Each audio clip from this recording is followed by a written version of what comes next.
آج یکم محرم ہے، اسلامی سال کا پہلا دن ہے۔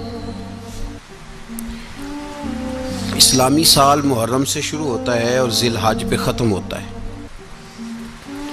اس بات کا بھی ضرور خیال رکھا کریں کہ ہمارا جو اسلامی سال ہے اس کا آغاز جنوری سے نہیں ہوتا، اس کا آغاز محرم سے ہوتا ہے اور اس کا اختتام دسمبر پہ نہیں ہوتا بلکہ اس کا اختتام ذی الحج پہ ہوتا ہے۔ اسلامی سال کا آج پہلا دن ہے، یکم محرم الحرام، امیر المومنین خلیفۃ المسلمین جانشین مصطفیٰ جبل استقامت اور رسول اللہ کے دین کا بہت بڑا سپاہی حضرت عمر فاروق رضی اللہ تعالیٰ عنہ،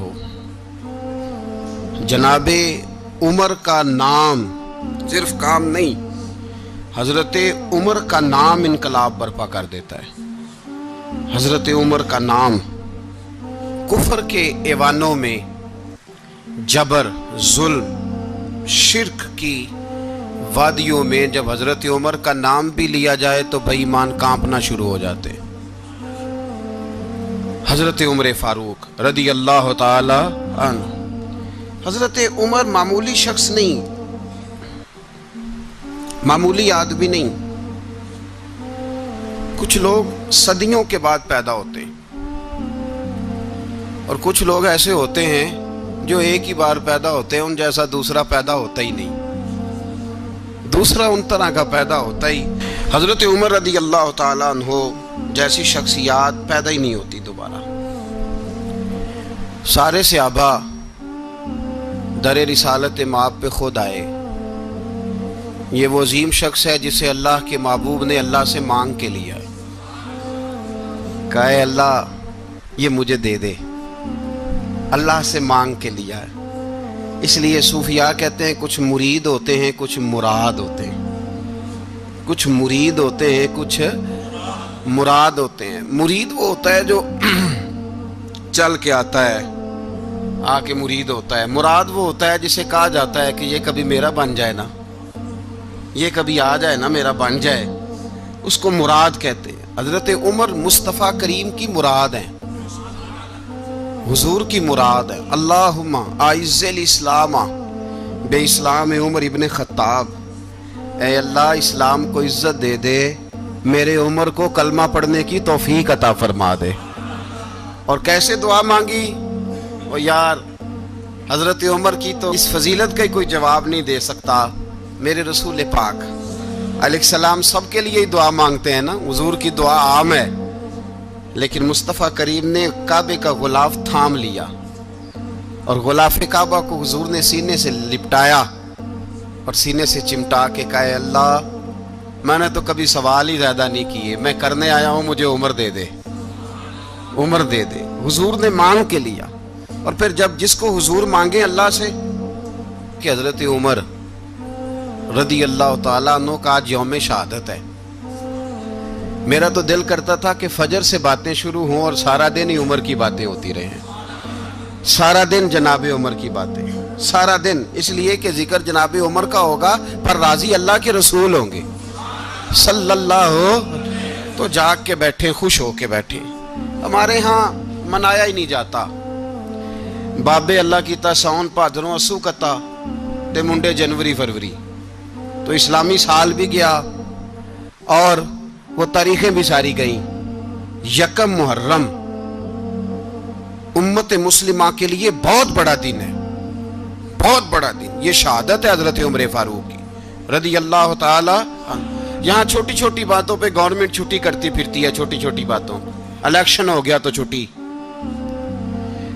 فلاں جگہ پہ تھوڑا سا کسی نے خبر دے دی کہ کوئی پریشانی ہے تو چھٹی، فلاں جگہ یہ ہو گیا تو چھٹی، یہاں تک کہ فلاں وزیر صاحب فلاں علاقے میں آئیں گے تو سارے علاقے کو چھٹی۔ اور اب تو اس سے بڑا حال ہونے لگا ہے، اگر جن لوگوں کی سندھ میں حکومت ہے ان کے لیڈر کا دن آیا تو اس دن چھٹی، اور جن کی پنجاب میں حکومت ہے ان کا دن آیا تو چھٹی. ہمارا مطالبہ ہے حکومت پاکستان سے، اگر سر اٹھا کے جینا چاہتے ہو تو یکم محرم کو چھٹی کیا کرو. اگر سر اٹھا کے جینا چاہتے ہو تو یکم محرم کو چھٹی کرو جناب عمر کے دن. اور ملت کے جوانوں کو بتاؤ کہ اگر عزت کی زندگی جینا چاہتے ہو تو اس طرح جیو جس طرح فاروق اعظم جی کے گئے ہیں. عزت اور وقار کی زندگی. جمہوریت حضرت عمر سے سیکھنی پڑے گی، حکومت کرنے کے طریقے حضرت عمر سے. رعایا کو سیکھنا پڑے گا کہ امیر کس طرح بنایا جاتا ہے اور امیر کس طرح کے ہوتے ہیں. یہاں لوگ ہمیں یورپ کی مثالیں دیتے ہیں، لوگ یہاں ہمیں آ کر کے امریکہ کی مثالیں، انہیں کیا پتا حکومت کیا ہوتی ہے. وہ کہتے ہیں جی وہ سائیکل پہ جاتا ہے ان کا حکمران. میں نے کہا وہ سائیکل پہ جاتا ہے؟ میرے عمر فاروق مدینے سے مکے گئے تھے تو پیدل ہی حج کرنے چلے گئے، پیدل ہی. اور جناب عمر فاروق رضی اللہ تعالیٰ عنہ عید کی نماز پڑھانے گئے. عید کی نماز عمر خطبہ عید دینے گئے. اور اس زمانے میں کون سا غریب ہے جو ننگے پاؤں جاتا ہو؟ کون سا غریب ہے جو مسجد ننگے پاؤں جاتا ہو؟ لوگوں نے تو 3 قسم کی چپلیں رکھی ہوئی ہیں. ایک مسجد جانے کی علیحدہ ہے، گھر پہننے کی علیحدہ ہے، شادی بیاہ پہ جانے کی چپل علیحدہ ہے. حضرت عمر فاروق رضی اللہ تعالیٰ عنہ نکلے عید کا خطبہ دینے کے لیے تو بیوی سے کہنے لگے جوتا. اس نے کہا صاحب اتنی دفعہ ٹوٹا ہے اب گانٹھا نہیں جا سکتا، اتنی دفعہ ٹوٹا ہے کہ اب دوبارہ پیمند نہیں لگ سکتے. تو حضرت عمر کہنے لگے چل کوئی حرج نہیں ہے، بغیر جوتے کے ننگے پیر ہی چلتے ہیں، کوئی حرج نہیں. تو کہنے لگے لوگ کیا کہیں گے؟ فرمایا چپ کر. لوگ جس دن عمر نے یہ دیکھ لیا نا لوگ اس کے بارے میں کیا کہتے ہیں، اس دن عمر نہیں رہے گا. تو کہا پھر آپ کا نظریہ کیا ہے؟ فرمایا میرا نظریہ یہ ہے کہ رب رسول میرے بارے میں کیا کہتے ہیں. لوگوں کا کیا ہے؟ لوگ کل کسی کے بارے میں کچھ کہتے ہیں اور پرسوں کچھ کہتے ہیں. میرا نظریہ یہ ہے کہ رب رسول میرے بارے میں ننگے پیر عمر جا رہے ہیں. کون جی؟ میں بڑا ماڑا. اچھا جناب کیا غربت ہے؟ 10 قسم کے جوڑے لٹکے ہوئے ہیں کمرے میں اور پہننے کی فرصت نہیں. سویرے کیا پہننا ہے، شام کیا پہننا ہے، 15 سوٹ کٹھے استری ہو کے لانڈری والا بھیج رہا ہے. اور تو غریب ہے، تو بہت بڑا غریب ہے. اس لیے کہ غربت پیسوں کی وجہ سے نہیں ہوتی، غربت تو دل کی ہوتی ہے. تو واقعی بڑا غریب ہے اور تو غریب ہی رہے گا. امیر تو عمر فاروق تھے جو ننگے پاؤں چلے گئے عید کی نماز پڑھانے. تو رستے میں جو ملا کہنے لگا عمر جوتا تو پہن لو. فرمایا تمہیں عمر کا جوتا نہ پہننے کا نقص تو نظر آیا ہے، کوئی حرج نہیں. اگر عمر کو کبھی بتانا ہوا تو وہ والا نقص بتانا جو عمر کی سیرت میں پیدا ہو، کردار میں پیدا ہو، وہ والا نقص بتانا. یہ چھوڑو جوتے آتے جاتے رہتے. ننگے پاؤں گئے، پاؤں دھوئے، نماز پڑھائی، لوٹ آئے. او بھائی یہاں تو ہمارا بناؤ سنگار اترنا، جتنی توجہ کپڑوں کی طرف ہے اتنی توجہ کبھی ہماری علم کی طرف ہوتی نا، جتنا ذوق شوق ہمارا بناؤ سنگار کی جانب ہے، اتنا بناؤ سنگار کبھی ہمارا اخلاقیات کی جانب ہوتا تو معاملات بڑی حد تک سنورے ہوئے ہوتے. حضرت سیدنا فاروق اعظم رضی اللہ تعالی اپنی زندگی کو ترتیب دیا. ایک دن بھی خلافت نہیں مانگی اللہ سے. حضرت عوف بن مالک اشجعی ایک صحابی ہیں. حضرت عوف بن مالک رضی اللہ تعالیٰ عنہ فرماتے ہیں کہ جناب ابو بکر صدیق کا زمانہ تھا تو میں نے خواب دیکھا. میں نے خواب میں جناب عمر کو دیکھا اور میں نے دیکھا کہ کوئی کہنے والا کہہ رہا ہے کہ عمر وہ ہے کہ اللہ کے رستے میں کوئی اسے جتنا مرضی برا بھلا کہے یہ پرواہ نہیں کرتا. کس کے رستے میں؟ بولے سارے. اس کا مطلب ہے اللہ کے رستے میں لوگ برا بھلا بھی. قرآن مجید نے کہا وَلَا يَخَافُونَ لَوْمَةَ لَائِمٍ. کچھ لوگ ایسے ہیں جو برا بھلا کہنے والوں کی پرواہ نہیں کرتے. آپ یقین کریں اگر پرواہ شروع ہو جائے نا تو دین کا کام ختم ہو جائے. نہ کوئی تقریر کرے، نہ کوئی تدریس کرے، نہ کوئی پیری مریدی کرے، ختم ہو جائے اگر باتوں کی پرواہ ہو. لیکن وہ پرواہ. حضرت عوف بن مالک اشجعی کہتے ہیں میں نے خواب میں دیکھا کہ عمر وہ ہے جو کسی کی پرواہ. اور دوسری بات میں نے یہ دیکھی کہ عمر خلیفہ بنے گا. اور تیسری بات میں نے خواب میں یہ دیکھی کہ عمر شہید بھی کیا جائے گا، عمر شہید بھی ہوگا. یہ میں نے 3 باتیں خواب میں دیکھی. فرماتے ہیں میں نے آ کے خواب حضرت ابو بکر صدیق کو سنائی. وہ خلیفہ تھے. وہ کہنے لگے ٹھہر جا, میں عمر کو بلاتا ہوں, اس کے سامنے دوبارہ سنانا. اس کے سامنے فرماتے میں نے بلایا حضرت عمر فاروق کو, آ کے بیٹھے, خواب شروع ہوا. کہ ایک بات تو میں نے یہ دیکھی کہ آپ ملامت کرنے والے کی پرواہ نہیں کرتے. دوسرا, آپ خلیفہ بنے گے. جناب عمر کہنے لگے چپ کر, ابو بکر کے سامنے ہی کہہ رہا ہے, چپ کر, خلیفہ کے سامنے ہی کہہ رہا ہے. تو حضرت ابو بکر صدیق کہنے لگے عمر اسے کہنے دو, مجھے لگتا ہے رب کی رضا یہی ہے کہ میرے بعد اگر مصطفیٰ کا منبر ملے تو عمر کو ملے, اسے کہنے دو, کہنے دو. یار یہاں تو لوگ ڈینگے مارتے ہیں, یہاں تو لوگ دعوے کرتے ہیں, میرے سامنے فلانے کو بھی بٹھاؤ, فلانے کو بھی بٹھاؤ, اس کو کیا پتا, اس کو کیا پتا. یہ تو بڑکے مارنے کا دور ہے. حضرت عمر رضی اللہ تعالیٰ عنہ کو تیسری بات کہی. حضرت عوف بن مالک نے کہا آپ شہید کیے جائیں گے, میں نے خواب دیکھی ہے. نیک لوگوں کے خواب بڑی حد تک سچے ہوتے ہیں. کہا میں نے خواب دیکھی ہے. تو حضرت عمر کہنے لگے شہید تو دلیر لوگ ہوتے ہیں, شہید تو دلیر, جسے سارا زمانہ دلیر کہہ رہا ہے وہ اپنے بارے میں کیا کہہ رہے ہیں, کہتے ہیں شہید تو دلیر. میں تو کاہل سا آدمی ہوں, سست آدمی ہوں, میں تو اتنا کام ہی نہیں کرتا. تو یہ خواب تو نے جو دیکھا ہے نا, پھر سے دیکھنا. تو ابو بکر صدیق فرمانے لگے عاجزی نہ کر, انکساری نہ کر, تو جو کہہ رہا ہے ٹھیک کہہ رہا ہے, لیکن مجھے سن کے شکر بھی ہوا ہے اور افسوس بھی ہوا ہے. افسوس اس بات کا کہ تیرے جیسا بطل عظیم چلا جائے گا, اور شکر اس بات کا کہ رب تجھے زندگی بھی اعزاز والی دے گا, اور شہادت کی موت دے کے اللہ تجھے موت بھی عزت والی عطا فرمائے گا. اللہ موت بھی تجھے عزت والی دے گا, تجھے کاہلوں جیسی موت اللہ. حضرت فاروق اعظم رضی اللہ, او بھائی یہاں تو اس زمانے کا سب سے بڑا مسئلہ پروٹوکول ہے. لوگوں کو پتا ہوتا ہے کامل پیر ہے, کامل مرشد ہے, لوگ نہیں جاتے. میں کسی کا مرید ہو جاؤں, میرا پروٹوکول کدھر گیا؟ پتا ہوتا ہے یہ کامل استاد ہے, میں اس کے پاس بیٹھوں گا تو میری تربیت کرے گا, لیکن لوگ شاگرد نہیں بنتے. میں کدھر گئی؟ یہ جو پروٹوکول کی مصیبت ہے نا, اس نے بڑے بڑے لوگ زیرو کر دیے, بڑے بڑے لوگ. اور یہ مت سمجھے کہ آپ کا وزیر اعظم پروٹوکول لیتا ہے یا آپ کا صدر پروٹوکول, وزراء, ایسی کوئی بات نہیں. ہم چھوٹے طبقے سے لے کر بڑے سارے پروٹوکول کے قائل ہیں. ہمارا تو داماد بھی کہتا ہے کہ مجھے پوچھا نہیں میں تمہارے گھر کیوں آؤں. ہمارا تو بھائی ہر شخص اعلان کرتا ہے پروٹوکول کا, فلانے نے عزت نہیں دی تو واپس آ جاؤ, فلانے نے سلوٹ نہیں کیا تو واپس آ جاؤ. لوگ جہاں سلوٹ کرنا چاہیے وہاں بھی سلوٹ کرانے کے قائل ہیں. پر حضرت عمر رضی اللہ تعالی, حضرت عمر کی سادگی اور پھر جناب عمر کی عاجزی, جب انسان اپنے اوپر سوار کر لیتا ہے نا, سوار کر لیتا ہے, میں بدکار پرانا خادم, کسے در ملی نٹ ہوئی, تے واصف یار نے نظر جو کی تھی تے واصف ہی. میں اکثر سوچتا ہوں حضور نے جہاں بھی کہا نا, فرمایا میرے بعد نبی ہوتے تو خطاب کے بیٹے عمر ہوتے. حضور نے فرمایا عمر جس رستے سے جاتا ہے شیطان وہ رستہ بدل جاتا ہے. نبی پاک صلی اللہ علیہ وسلم نے فرمایا میرا عمر وہ ہے کہ اس کی زبان پر حق جاری ہے. حضور علیہ السلام نے فرمایا 950 سال حضرت جبریل میرے عمر کی شان بیان کریں تو ان کی عظمت ختم نہیں ہوتی. 950 سال جبریل عظمت بیان کرے تو ختم نہیں ہوتی. یہ بات ہے حضرت عمر کی. اور فرمایا عمر ابو بکر کی نیکیوں میں سے ایک نیکی ہے, یہ شان ہے اب عمر فاروق رضی اللہ تعالیٰ عنہ کی. حضور نے فرمایا میرے بعد نبی ہوتے تو عمر ہوتے, جس گلی سے عمر آئے شیطان رستہ بدل جائے. میرے عمر فاروق کی شان 950 سال بیان ہو تو ختم نہ ہو.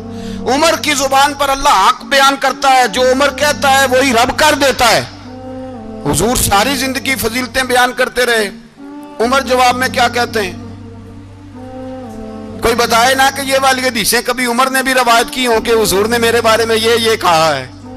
یہ روایتیں وہ روایت نہیں کرتے. ان سے جب لوگ کہتے عمر تیری بڑی بات ہے تو عمر رو پڑتے, کہتے میں تو اونٹ چرانے والے باپ کا بیٹا ہوں, میں تو اونٹ چرانے والے باپ کا بیٹا, اونٹ چرا. اس سے آگے عمر گئے ہی نہیں ساری زندگی, اس سے آگے لفظ ہی نہیں ادا کی. اور میں تو بھائی اونٹ چرانے والا, میرا باپ تو اونٹ چرایا کرتا تھا, 10 اونٹ تھے,